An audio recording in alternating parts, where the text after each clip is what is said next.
సిద్దిపేట జిల్లా కొండపాక మండలం దుద్దెడ గ్రామంలో వందల సంవత్సరాల క్రితం ఏర్పడిన శ్రీ వేణుగోపాల సహిత వెంకటేశ్వర స్వామి దేవాలయంలో 39వ వార్షికోత్సవ వేడుకలు కనుల పండుగగా కొనసాగాయి.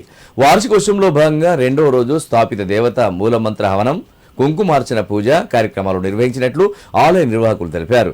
గ్రామ ప్రజల సహకారంతో ప్రతి వార్షిక సంవత్సరం లాగే ఈ నెల 8న శ్రీ అలివేలు మంగ పద్మావతి సమేత వెంకటేశ్వర స్వామి కళ్యాణం జరిపించనున్నట్లు తెలిపారు.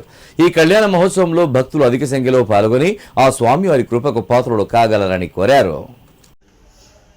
आजम्य प्राणानायम्य हस्तं रक्षाल्य ओम केशवाय स्वाहा ओम नारायणाय स्वाहा ओम माधवाय स्वाहा गोविंदाय नमः विष्णवे नमः मधुसूदनाय नमः त्रिविक्रमाय नमः